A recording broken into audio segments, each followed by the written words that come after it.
حضور فرماتے ہیں کچھ لوگوں کو اللہ قیامت میں بغیر حساب کتاب جنت میں داخل کرے گا، فرشتے پوچھیں گے پل صراط سے ہوا ہے؟ وہ کہیں گے دیکھی نہیں۔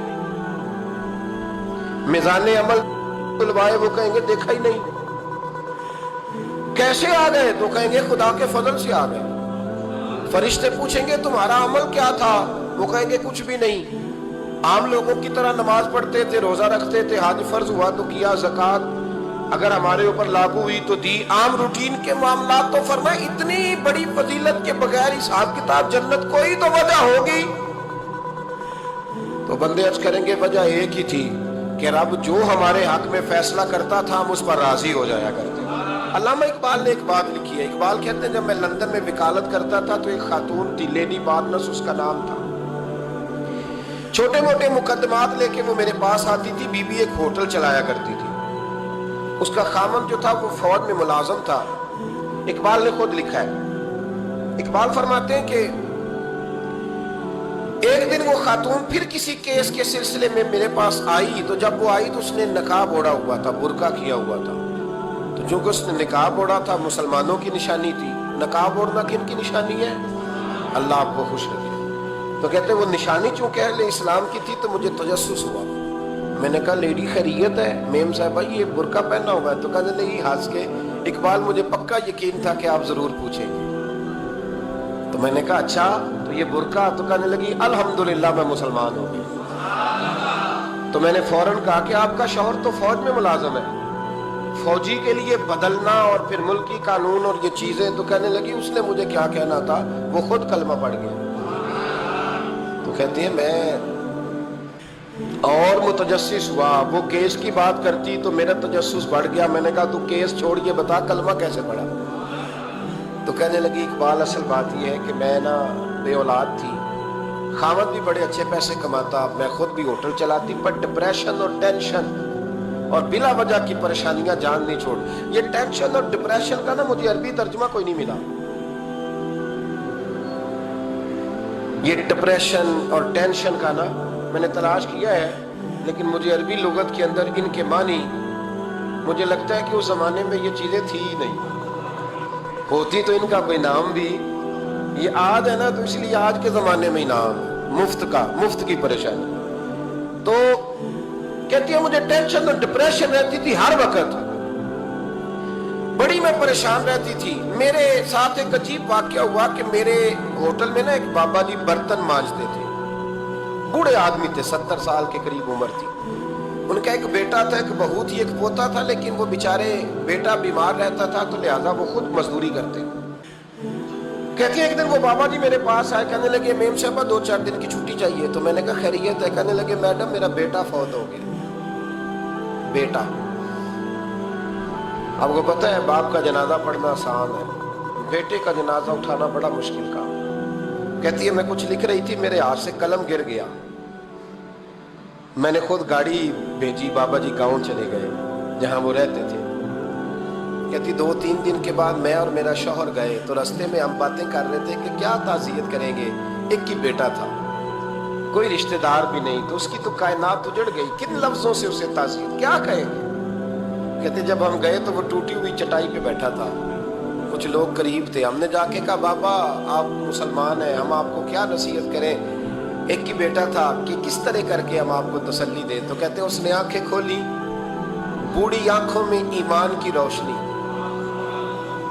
کہنے لگا بی بی کیا تعزیت کی بات کرتی ہو، میں نے کوئی پیسے جمع کرا کے بیٹا لیا تھا، خدا نے فضل سے دیا تھا، عدل سے لے گیا ہے، میں اپنے رب کے فیصلے میں بڑا راضی ہوں، اللہ بڑا کریم ہے، وہ لے گیا، اس کا مال تھا۔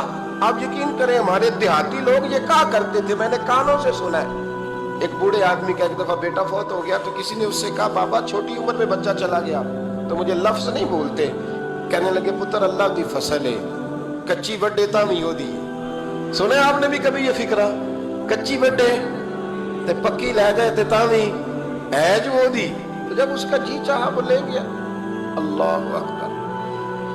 وہ خاتون کہتی ہے کہ وہ بابا جی سے میں نے کہا کہ چلو آپ 1 مہینے کی چھٹی کر لے، تو کہنے لگا نہیں میڈم میں مسلمان ہوں، مفت کی روٹی نہیں کھاتا، مزدوری کر کے کھاتا ہوں،